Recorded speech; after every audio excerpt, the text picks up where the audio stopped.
Hello and welcome to your weekly astrology forecast. However, this week I am reporting for 2 weeks. So this is the astrology forecast for the week of February 23rd to March 8th. And it's because this week I am taking a much needed break. I'm taking time off of working, except I have to finish four more signs for the monthly Patreon members for the month of March. But other than that, I am not teaching. I'm not taking any clients.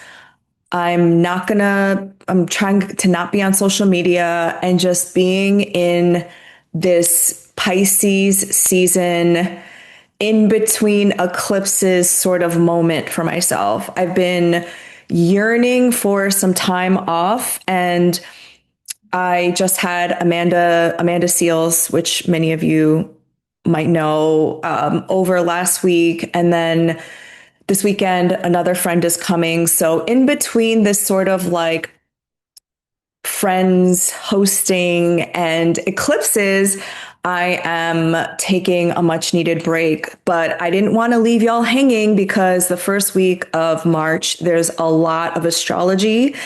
And so I'm going to cover this week, which is a little light, to March 8th. How are y'all doing? Like, wow, last week's astrology was the beginning of hopefully the most conscious, active, engaged, powerful versions of ourselves that maybe we have never known before but are destined to become. Nothing really like life shattering happened to me. I was hosting Amanda here in Seoul and showing her around. And I got a tattoo.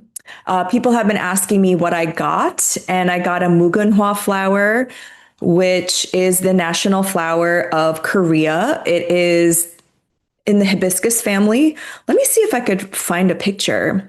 I'm going to share it. I'm going to share my tattoo eventually. It just started getting really itchy because, like, when you first get it, it's like swollen and red. And then it goes through this like ugly phase where it's scabbing. I don't know if any of you have gotten a tattoo before. So then it got itchy. And so I'm allowing it to heal before I do like the big reveal.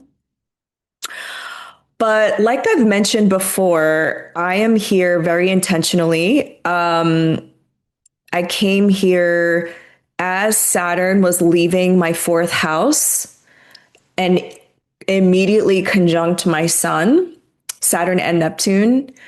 And Korea specifically in terms of astrocartography is my Saturn and IC line. So a lot of Saturnian themes of history, legacy, tradition, family, filial duty, filial responsibility, and just sort of like the history of Korea.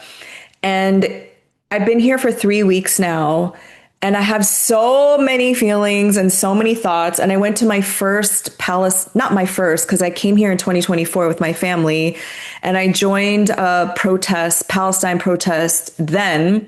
And so I came back and joined a different group called Palestine in Korea. And they collaborate with BDS Korea and the student coalition, as well as the civil society. And what I like about this organization specifically is it's intersectional, and they really it sort of reminds me of like Nododol in the US, how they're all about like US out of Korea, like anti-US imperialism. So they're coming from that perspective. And every Saturday in Seoul, like this one area of Seoul, there's like it's just like for protests, because Korea is a huge protest culture actually. But it's not always going to be the protest that you think you're going to. Some of the protests were actually the protest that was happening simultaneous to ours was a right wing sort of nationalist protest. And oftentimes when you go to those, you'll see like the US flag, Korean flag, and the is not real flag. And you're just like, what? So Korea has become sort of this like, and I was sharing this with Amanda because we went to the DMZ, which is the 38th parallel. It's the demilitarized zone where, oh, if you don't know, I'll just share some history as I'm going off on this tangent. Um, right after World War II, since Korea was, the whole peninsula was occupied by Japan for 35 years. And right after World War II, since like, Japan had to forfeit all of its colonies, the US and the Soviet Union were sort of like fighting over the peninsula. And after World War II, the Korean Peninsula was socialist. I mean, 90% of the population were farmers. So the Soviet Union sort of took over the North, right? Which makes sense because it's closer to China. And the southern part was occupied by the US. And that is the Korean War, fighting between the North and the South. But really, it was the Cold War, right? The Cold Wars of the world started in the 1950s. So the Korean War was 1950 to 1953. And so that's what I was telling Amanda. Like, technically, we're still at war because it's only been a ceasefire. Like there has been no resolution to the war, which is why there's a huge movement of US out of Korea. And so technically it's a ceasefire still, a 70-year ceasefire. And I went in the tunnels, the infiltration tunnels, and there's like a time clock. It's so like, I don't know if you watched that show Lost, but it's so like when they find that like underground sort of like I guess like bunker, there's this like time clock there where it shows how many days it's been since the ceasefire. So the ceasefire was like 1953. So it's been like 70, almost 77 years or more than that. And so you could go visit the demilitarized zone, which actually coming back this time, because we didn't get to go to the demilitarized zone in 2024 because North Korea was shooting poop balloons to the South Korean side. I know it's crazy, but not crazy. It felt like when you watch those like propaganda videos of people visiting is not real. I'm trying to like be careful what I say because I don't want to get like banned on this platform too. Um, you could like go to is not real and the Zio sort of like propaganda trip and go on the platform and look over into Gaza. That's kind of how it felt, to be honest. Like there's this observatory where you could go and they don't allow you to take pictures. So I don't have any pictures of the tunnels or of the observatory, but you can sort of look over into North Korea. And oh my God, there's so much propaganda. Like they made us watch like a 7-minute video. They don't even mention the US. They do mention the Soviet Union, of course, but they couch it as more like the North and the South. The Koreans were fighting and the Americans had to come and help, That's very much how it's presented. And so you have this sort of like myth and lore around the problems of Korea are because of Koreans and not because of foreign invaders. And so now in 2026, you have these nationalists who believe the problem is foreigners and not the actual, it's very like Stockholm syndrome, like we totally forgot that our abusers are the ones that abused us first. And so now we're going to be the very monsters that we tried to fight in the first place. So there's all this like I was seeing on threads, which actually didn't begin on threads, but it sort of went into threads of these Koreans that went to, I think, Malaysia or Indonesia, and they went to a concert and they weren't allowed to film, but they filmed and then they raged out, you know? And that's sort of like the entitlement mixed with, it's like the Western entitlement mixed with the Korean Han. And then it makes Koreans into these like abusive bullies, which is just so embarrassing, by the way. But I think experiencing all of this and being here and understanding the history makes me understand my role so much more, which was the purpose of coming here. And anyway, I just wanted to show you the Mugenhwa flower. So basically, a lot of our symbolisms and like what Koreans hold dear is really all through. It's like every story begins with the occupation, whether it was the Chinese, Japanese, other European invaders tried to come but weren't successful. And then it was the US, Soviet Union. So it's like our national flower is basically it symbolizes like resiliency and the strength of the Korean people because this is like it's a bush and it grows and I've seen it grow in New York. It's a bush that is very sturdy. And so when the Japanese came to Korea, they tried to burn all the mugonhwa flowers down because again, like anything that gives people hope, you have to burn down. But it would keep growing because it's this flower that you just like cannot kill.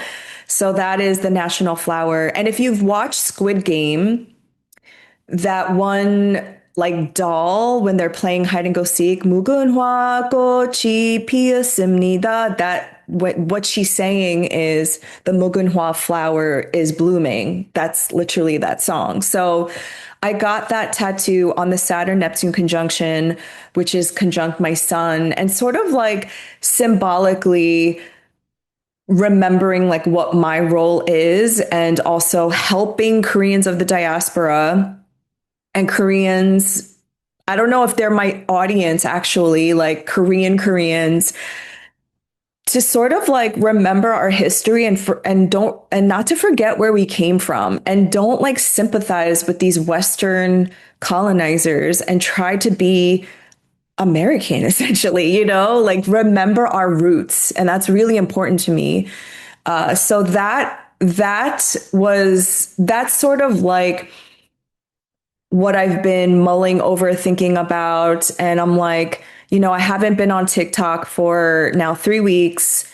I'm like, does this go in a video form? Do I share this in writing in a Substack? And now Substack is like the CEO or whatever is all messed up. So that is my personal recap.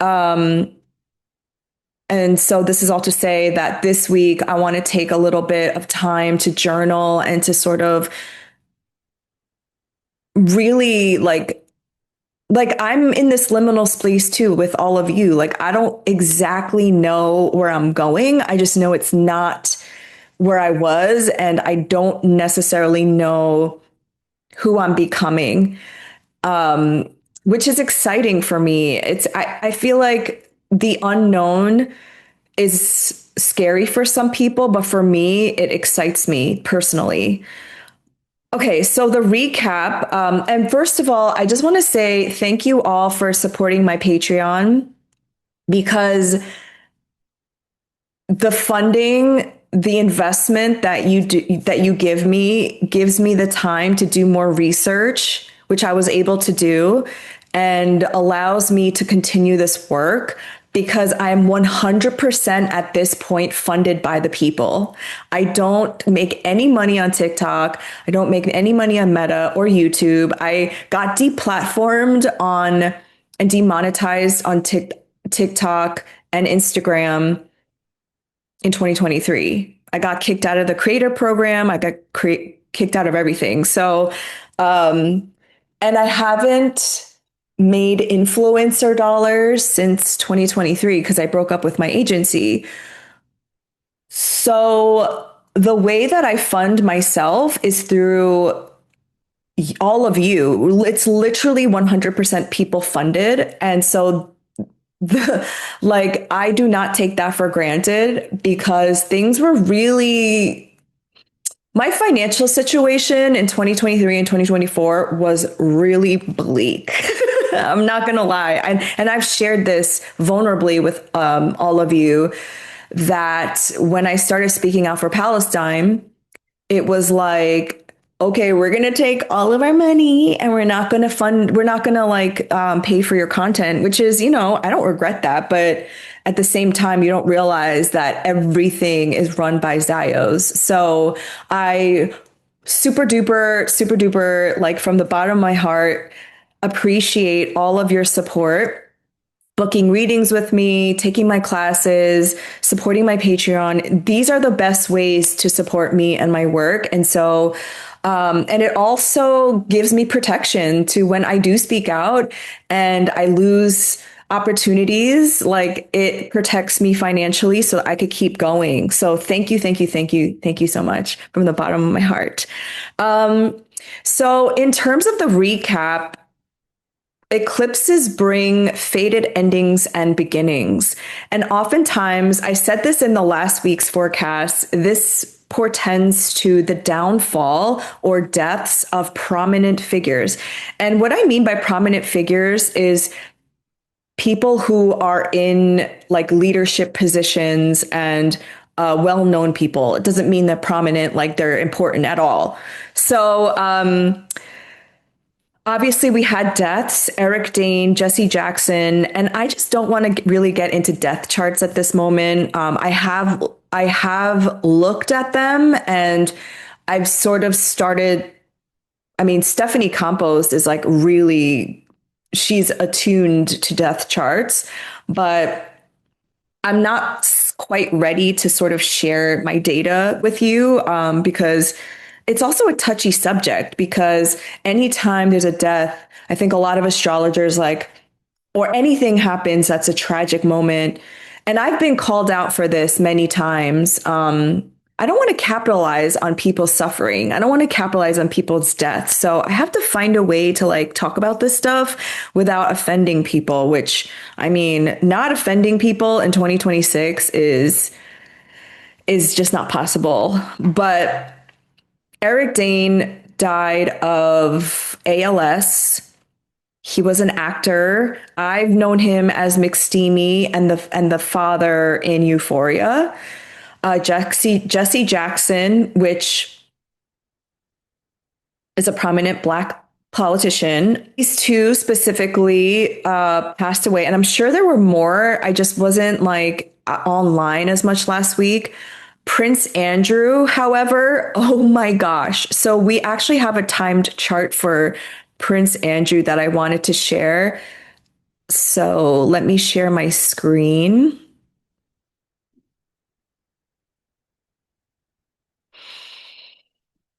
The E files. So he was in the E files, if you didn't know. So Prince Andrew, why are we even calling him a prince? Ew. Was born on February 19th, 1960. Okay, he was arrested on his solar return on his birthday. Like, what? So, what I noticed right away about his chart is that he was born with Venus and Mars conjunction in Capricorn. And we just had this transit on, when was that? January 7th, there was a Venus and Mars conjunction at 18 degrees. And I think I hope I said this in this forecast, but Venus and Mars conjunction people are like, when I hear astrologers saying, oh, this is like such a lovely conjunction, I know three people who have this conjunction in different signs, my sister being one of them. They are very complicated people and they have very complicated relationships, for lack of a better word. And so January 7th, there was a Venus and Mars conjunction at 18 degrees. So that new sort of like Every conjunction is a new synodic cycle between Venus, the planet of relationships, value, beauty, love, and then Mars, which is the planet of like anger, aggression, assertion, free will. When they come together, they start this new synodic cycle. And so Prince Andrew just literally went through the same transit through his chart. So he went through a Mars return and a Venus return simultaneously. And like I mentioned, he was arrested on his solar return. He is 66, so he's in a seventh house perfection year. And wait, do I have his arrest chart? Yes. Oh, crap. Sorry.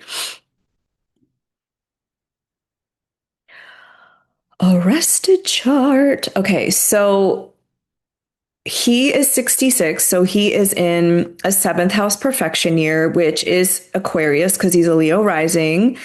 And so his time lord is Saturn. And the Saturn Neptune conjunction was forming, it was going to go exact the next day. So he was arrested on February 19th. So Saturn and Neptune is like the dissolution of an institution and the dissolution of literally like the royal family. Like why do why do we even have kings anymore? Hello, it's 2026. So I think this is the beginning. And I said this in 2020 when Stephanie and I did the astrology of the royal family. We literally did all of their charts. That was sort of like with the death of the queen. I personally believe that was sort of the beginning of the fall of the royal family, of the British royal family. And this is just like another like notch to that. And so we shall see what happens.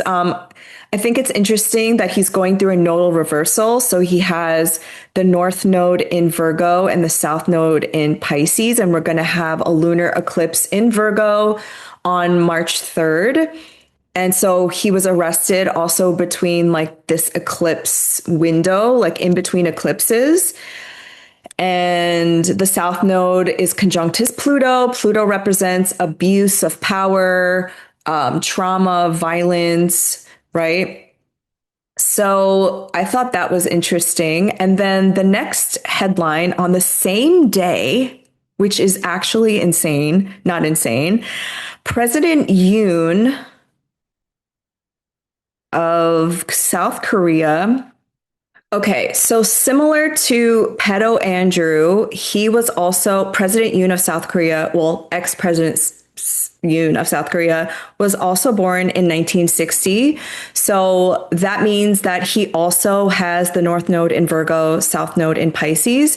So both of these people are sort of going through these nodal reversals, which means that the current transit nodes are in the reverse position, the reverse sign of the natal position. And for ex-President Yoon specifically, he was born with a Mars retrograde in the sign of Cancer. So his Mars is in its fall in Cancer. And I always say, like, when you have a malefic planet in its fall and you do something like this, like declare martial law on your people, which is so Martian, then you're going to F around and find out. So when he declared martial law, that was when back in the winter of 2024, this was sort of the same Mars retrograde cycle that he was born under. So when he declared martial law in Korea, it was December 3rd of 2024. And Mars was stationing at 6 degrees of Leo. So it was like the day before Mars was going retrograde. And when a planet stations, it sort of stays there in the sky, getting ready to change directions. So at that time, too, there was a Mercury retrograde in Sagittarius, which is his natal Mercury as well. And ex-president Yoon was born on a new moon in Sagittarius. So this was during Sagittarius season, so right before his solar return. And that was the year that Saturn and Jupiter were going through their ongoing squares, which Saturn and Jupiter are the chronicators of astrology. They're sort of these like time markers. And that's important because Saturn was transiting through the sign of Pisces, which again was triggering his nodes, and Jupiter was at the bendings of the nodes, meaning that it was square to the nodes. So then he gets arrested like 11 days later, right? Mercury's retrograde, and then he gets arrested on February 19th, the same day that pedo Andrew gets arrested. Like, you can't make this stuff up. And February 19th was the day before the exact Saturn and Neptune conjunction. And what I think helped him was this Jupiter in its exaltation of Cancer, because originally he was supposed to get life. No, he was supposed to get death, but he got life in prison. So I think that exalted Jupiter in Cancer conjunct his natal Mars in Cancer sort of helped him in that regard. And listen, I'm an abolitionist, so I don't believe necessarily in the death penalty or life in prison. I'm still working with the life in prison thing, but definitely I do not support the death penalty. And maybe we can like have a conversation about that in a different time, but it's just against my ethos. So that Jupiter in Cancer is helping his fallen Mars and sort of ending officially that Mars retrograde story for him. So both Prince Andrew, pedo Andrew, and ex-president Yoon, they are going through their nodal reversals. They're both 66, or ex-president Yoon will turn 66 this year. And what was I just going to say about this? Oh, they both have Pluto in Virgo. So the South Node is exactly conjunct ex-president Yoon's Pluto, and Pluto is about control and power and abuse. So I just thought that was very like astrologically just hard to deny, just hard to deny. Okay, so that is the recap. There's all these other things going on in the world right now that I just didn't have enough information to sort of speak about in terms of how that relates to astrology. But I do think what's happening in Cuba with the US sanctions and what's happening in Mexico right now, they do have something to do with the Saturn Neptune conjunction, because as the US empire is in its death rattle, it's going to become more violent, and it's going to start to stretch its borders and start, dissolving what we know as the United States, Saturn and Neptune, right? The disillusion of boundaries and borders through the archetype of Aries, which is through war and violence. So more on that, maybe when I come back, because the story of Mexico just unfolded as I was preparing for this weekly forecast.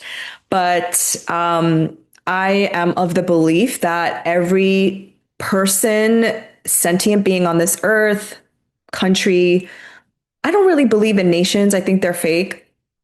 Everybody gets to have self-sovereignty and self-determination. So this is a waxing phase of the moon, and we are between eclipses. So we just had a solar eclipse in Aquarius, and then we're going towards a lunar eclipse in the sign of Virgo.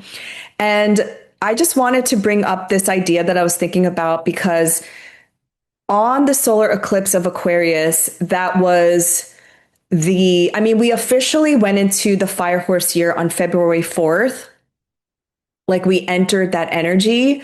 And then because the Chinese zodiac and also Koreans use like the same zodiac, it goes by the lunisolar calendar. So the solar calendar of the fire horse began on February 4th, and then the lunar calendar, the new moon of the fire horse began on February 17th. That was also the same day of Ramadan, the beginning of Ramadan, Lent, it's Black History Month. And am I forgetting something? I feel like there were other things, but I feel like, okay, I know that that's a sign. And in astrology, we learn not to manifest or do magic on eclipses because it's not stable energy. And when you're finding auspicious dates to do stuff, you want the planets to be the most dignified and the most stable. Remember, astrology was first used for agricultural purposes. So you want the soil to be fertile, you want the external conditions to be as stable and conducive to life as possible. And eclipses are the disorder of nature in that moment. But I do think solar eclipses specifically bring omens like Nat Turner. On February 12th, 1831, he witnessed an annular solar eclipse. So the same eclipses that we are experiencing, the same exact eclipse too. It was a solar eclipse at 20 degrees of Aquarius that he saw as a sign to like lead one of the most successful slave rebellions in Southampton County, Virginia. So when he saw the solar eclipse, which is the moon going over the path of the sun, he saw that as like the blackness of the moon as a black man's hand going over the white of the sun. So remember that eclipses bring the downfall of leaders. So he saw that as a sign that he had to sort of lead this rebellion. And he didn't until August 21st. So that was a week before a lunar eclipse at 29 degrees of Aquarius, when he actually led a slave rebellion. And another thing that is, again, like interesting about the e-files is everyone was so surprised or like horrified. And it is horrifying. Like when you read that stuff, it's horrifying. But like when they captured Nat Turner, they ate his body. So like this white narcissism and colonialism, it is like this like evil, dark energy that overtakes people. And so it's not like a conscious, we can't like treat these people as like equals or conscious people, right? Because they will do things that are just like, what? So anyway, besides that, Nat Turner and a lot of like Harriet Tubman, and there were many others that saw these eclipses as signs from God to lead their revolutions. So take this information how you will, but I thought it was a sign that on this specific solar eclipse in Aquarius, that all of these sort of lunar cultures were having their simultaneous new year. Okay, so for the week of February 23rd, on the 24th, the third moon, there will be a third moon, quarter moon in the sign of Gemini. So this is officially the midpoint between the new moon solar eclipse and the full moon lunar eclipse. Okay, you might feel like a crisis point at this time that you have to like act and do something in the realm of Gemini, which is like connecting. It is being curious, questioning. February 26th, Mercury stations retrograde at 22 degrees of Pisces. On February 27th, Mars in Aquarius will square Uranus in Taurus at 27 degrees, conjunct the fixed star Algol. Now, this is a day you want to pay attention to because this is a day that there is some aggression, conflict, war. I mean, we're already in it. Explosive event is going to happen on this day. Now, Trump's Mars and his rising sign in Leo are going to square these. So Mars in Aquarius is in opposition to his natal Mars and rising sign. I think his Mars is at 28 degrees of Leo and his rising is 29 degrees of Leo. And then he has a Taurus midheaven around like 27 degrees. So this Mars square Uranus conjunct the fixed star Algol is activating Trump's natal chart. It's also activating the US Sibley chart, so the birth chart of the United States, because it has a moon at 27 degrees of Aquarius. So like when the moon is conjunct, when Mars is conjunct the moon, this could get like irritate the people. This could irritate, like it can make people aggressive. Joseph Robinette Biden Jr.'s sun is at 27 degrees of Scorpio, and his Scorpio sun is in the 12th house, and his Taurus house is the 6th house of illness. Listen, if there was a transit that was going to take him out, it might be this one. And again, I'm not saying I wish or I hope, but because I don't think that's going to solve problems, but I'm just letting you know of people and places that have whose charts are getting triggered at this time. Is Not Real's natal Mars is also at 28 degrees of Leo, very similarly to Trump's. So something with Is Not Real. I mean, what's not happening with Is Not Real? Like it's just always having the right to defend itself, right? So the best way to deal with the square is to take action. But I say this with a grain of salt, right? Or like a little bit of take precautions, because this is just a day when like individually in your life, like personally, so you want to see if you have any fixed sign placements in and around 27 degrees. This could be a day where you just stay home and get out of harm's way. If you live in like Minneapolis or LA or any of these cities that have like that ICE is kidnapping people, this is where you might want to, I don't know, stay safe. Like just maybe not on this day, because this is a day where the energy is just really aggressive. And because it's Uranus, which is like shock and surprise, and Mars is like aggression and fighting and conflict. And it's on Algol, which is okay. So at the Met, there is this statue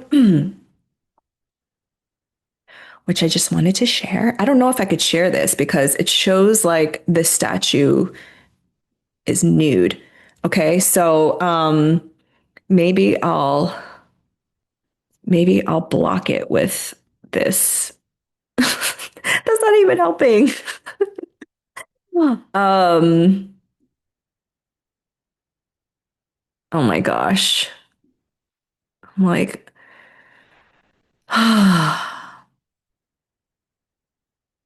okay, you get the idea. Perseus with the head of Medusa, that is at the Met. And if you don't know Medusa's like mythology and lore, you might feel inspired to learn about it during this conjunction or this square, because Medusa is essentially the dark feminine rising and sort of reclaiming power back, you know? This is why I also say, like, this is what I teach my astrology students. Like, American democracy was founded through Greco-Roman mythology. And I was just teaching them about Saturn and how Saturn ate his children. So like cannibalism has always been a thing and a part of American mythology. And a lot of these stories have just grape in them. So Medusa was this beautiful priestess. Athena was jealous of her beauty. She was a priestess in Athena's temple. And Neptune, aka Apollo, no, not Apollo, Poseidon, the god of the sea, grapes Medusa, sort of like you know, yeah, grapes her, assaults her. And Athena can't punish a god, so she blames it on Medusa and sort of exiles her. And I don't remember if she's the one that turns her into a demigorg. if she turns her into the Medusa with the snakes in the head, or if something else does. But essentially, Medusa then turns into this monster that her hair is made of snakes, and anytime somebody sees her or looks at her in the face, she turns them into stone. And Perseus comes in to kill Medusa because he wanted to protect his mother from being raped herself. It's just like, what? These stories are just so diabolical. But essentially, he's successful because also Athena, Hermes, which is Mercury, and Hades, which is Pluto, help Perseus with these like magical tools to bring down Medusa. Again, this is such a terrible story of how a woman who had already been attacked now is being attacked again. So basically, this fixed star, if you have placements here, if you have your ascendant, sun, moon, or any placements, this is a position where you maybe have gone through something, abuse, trauma, nobody believed you, but you get to reclaim your power back and sort of use your magical tools, use the magic of the dark feminine to sort of fight back in some way. So having Uranus on Algol is this sort of like the femme rising that we're seeing collectively. And I was sharing this in, I think, threads that the horse year is actually akin to women, which is why in like China and East Asian cultures, they don't want daughters being born in the year of the horse because that makes feral and wild and free women. And they don't want that, right? They want docile, submissive, quiet women.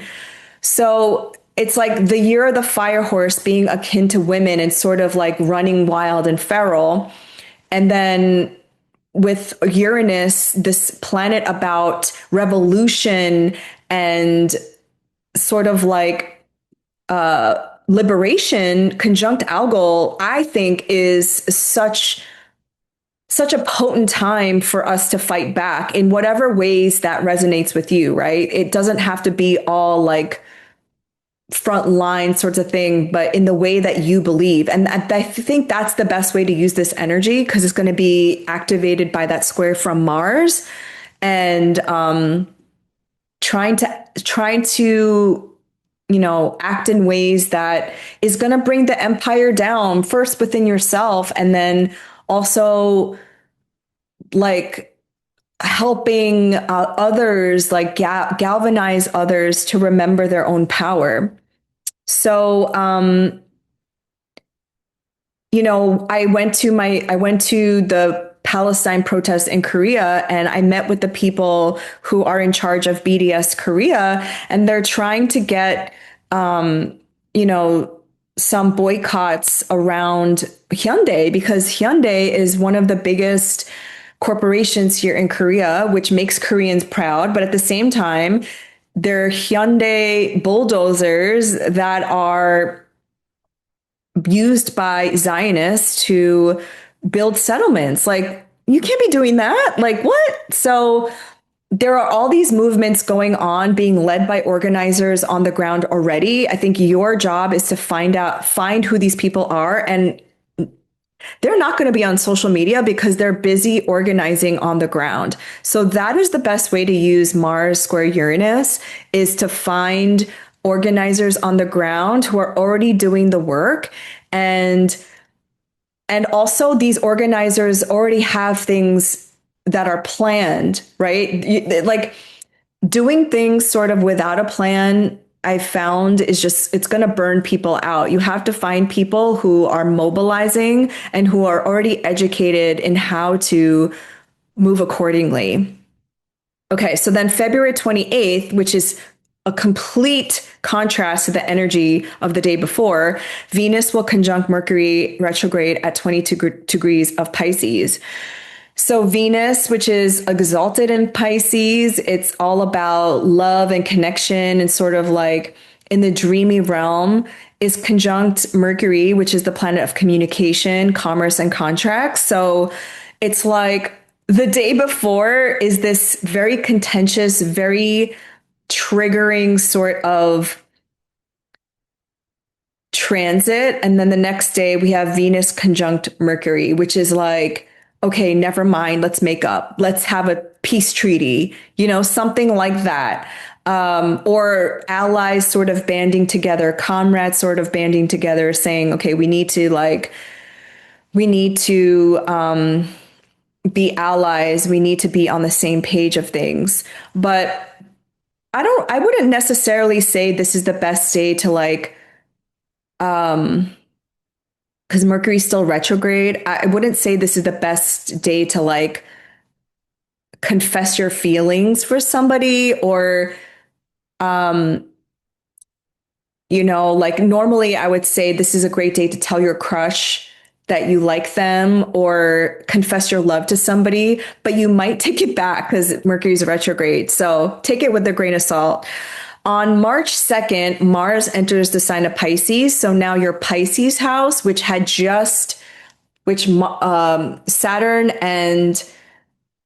and Neptune had just left. Now a malefic planet is coming here, sort of agitating, sort of getting you to take action in this area of your life. Mars in Pisces is Mars is the planet of action, will, doing things in an engaged way. It's your confidence. Yes, this could be aggression and sort of this conflict aspect. But in the sign of Pisces, which is ruled by that Jupiter in Cancer, I think um, this is more like hopeful action, taking action because you believe in it, you know? So wherever you have your Pisces whole sign house, Mars is coming here to sort of shake things up. And then on March 3rd, there is a lunar eclipse at 12 degrees of Virgo, and this happens at 6:37 a.m. Eastern time. So please adjust for your time zone. And I was going to share the chart for this.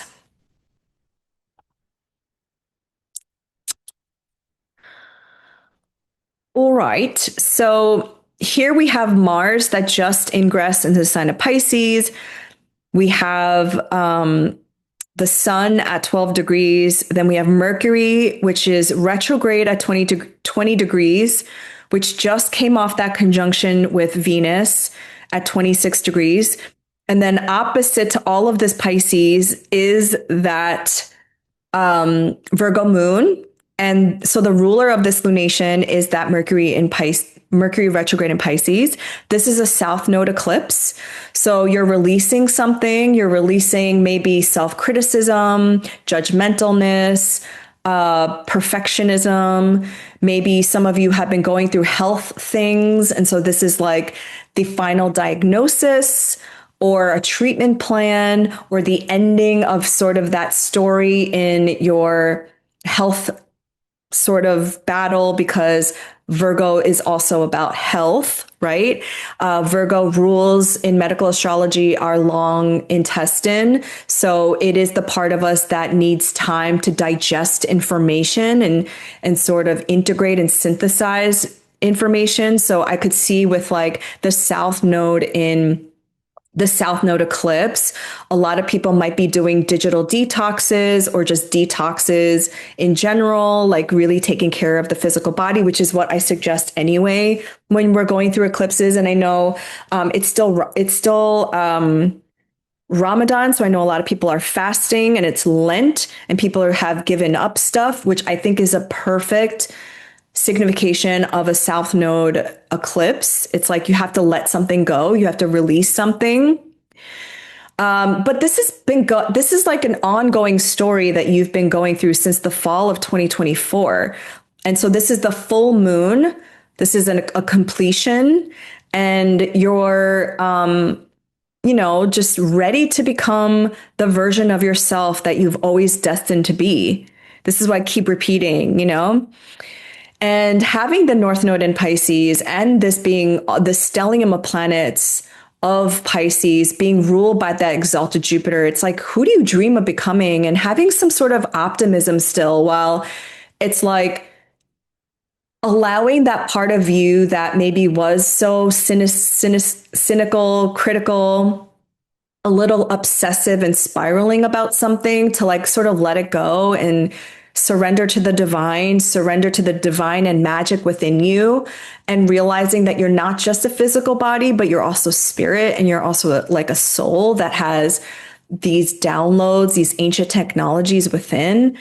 So that's the lunar eclipse in Virgo. And then on March 4th, Venus and Pisces will sextile Uranus and Taurus at 27 degrees. So again, activating that Uranus conjunct Algol, but this is a nice sort of boost with Venus exalted in Pisces at its exaltation degree. So this is really like if Mars square Uranus was like this very angry, sort of surprising, combative like situation. Venus sextile Uranus is like, let's let's gather together and form like a mutual aid pod or something, or let's get together and do something that is going to help a community, for example, because that Uranus is being ruled by that Venus in Pisces. Again, very well resourced in its exaltation, at the exaltation degree. Sextiles are between two elements that work well together. So this is water and earth. So this is like the mutable water sign of Pisces, which is like malleable and flexible, with the fixed earth sign of Taurus, which is stable and sort of structured and steadfast. Like this is a great day again to meet people who are heart-minded, soul-minded, and yeah, just meet really, really cool people. Like when I met those organizers on Saturday, I was like, I found my people in Korea, you know? On March 5th, the sun in Pisces will trine Jupiter retrograde in Cancer at 15 degrees. And after the moon squares Jupiter, which will be, I mean, it depends on your definition of a void of course moon. But after the moon squares Jupiter around like, I think it's 11 a.m. Eastern time, there will be a 28-hour, 30-minute void moon, which is insane. That's like a day's long void moon. So what I'm saying is March 5th is a day where it's such a good day to sort of relax and do nothing, because you don't want to start something on a void moon. You want to send your taxes on a void moon. You want to rest and journal and sort of take care of like moon things. So your home, your body, you want to not launch your business at all. Please do not do that on a void moon, because nothing is going to happen. You're not going to get any sales, any customers. This is also so funny because I don't know if some of y'all know Greg Stoker. Greg Stoker is a ex-veteran, but he announced his, I think like, I think he's running for office on a void moon. I was like, what? Have you not consulted an astrologer? Like that is the worst. No. That's not going to go anywhere. So this is why when I see like a long ass void moon, this is why I point it out. But sort of the energy of the vibe that day is sort of like pointing to sort of relaxing, because the sun in Pisces, which is like this sort of like creatively dreamy place, is going to trine Jupiter retrograde in Cancer at 15 degrees. So it's like this flowing energy between the two water signs, and Jupiter is like expansion and care and being at home. And then you're going to have that long ass void course moon. Okay. You've been warned. March 6th, Venus enters Aries, which is in its detriment. So Venus and Aries people are independent, they're free, they're authentic, they don't necessarily center romantic relationships, but really like what they value, what's important to them sort of informs their action, which is why when I read charts of like activists, oftentimes I'll see a Venus in Aries person, because it's something that they value, that they really care about. that then informs their action because this is a Venus that's being ruled by Mars. Now, because Venus is in its detriment, relationships can be a little tricky during this time because, again, like when people are centering themselves and their own needs, their relationships start to change a little bit, right? And I love that episode of Sex and the City when Samantha Jones is breaking up with Smith and she's like, I love you, but I love you more. That is Venus in Aries. On March 7th, Mercury retrograde will conjunct the sun at 16 degrees of Pisces. So this is a Cazimi. So this sort of marks the midpoint of the Mercury retrograde.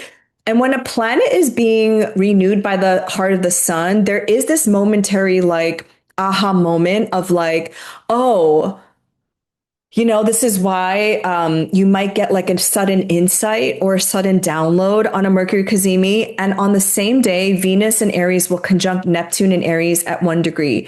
So March 7th, I think, is a sweet day of sort of if you are available to be open to downloads, being open to insights and like visioning and dreams, you could use this day for that. And like, because when Venus connects with Neptune, there is this sort of like delusional quality of like anything is possible for myself. If I envision it, it will happen. Neptune is the planet of visions, imagination, delusion. And so if you meet somebody on this day and you're single, you might like look at this person and be like, wow. But then on March 8th, when Venus connects with Saturn, you're like, actually, never mind, because it's sort of like this like reality check moment. But again, March 7th, I really like this day to sort of being available to omens, like how I was sharing with Nat Turner's story, being available to the synchronicities, the signs, the downloads, the repeating numbers, and sort of like speaking to the universe in these like omens and saying like, okay, I'm ready for my next step. Can you please show me the signs? On March 8th, Venus will then connect with Saturn. And this is such an interesting energy that normally when Venus and Saturn come together, this is a signature of commitment.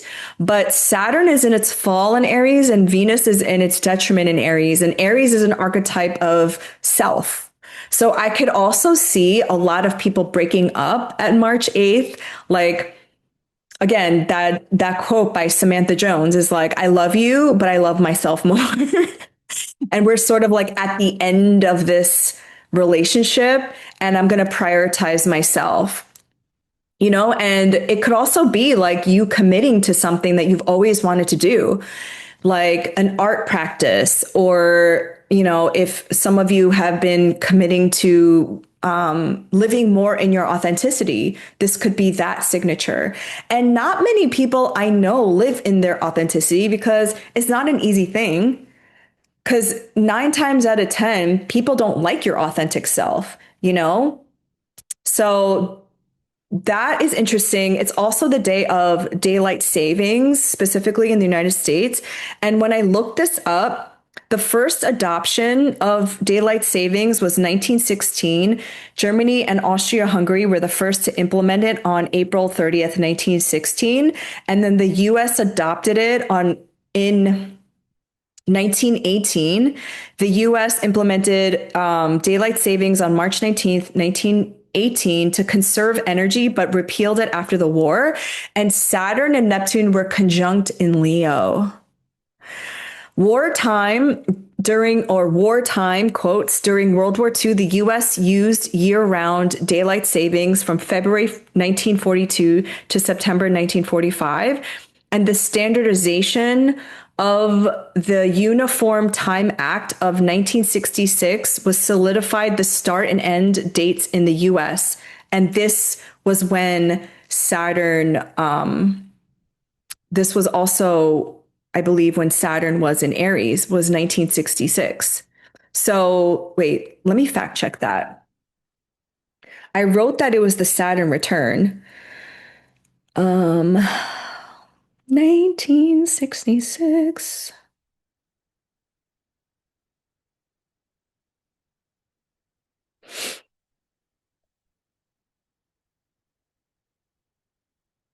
Yes. So 1966, Saturn was in the sign of Pisces. Okay.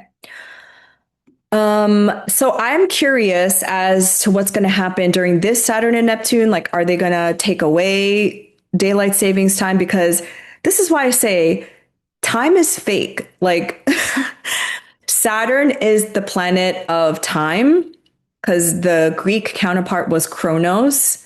And so time and land has been historically colonized by Europeans telling us like it's going to be an hour before, an hour after.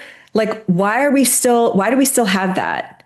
So I think it is interesting, something to keep in mind with daylight savings, as now we're in a Saturn in Aries era. Okay, that is your astrology forecast for the next 2 weeks. I hope you have a safe and healthy 2 weeks. I will see you then. Bye.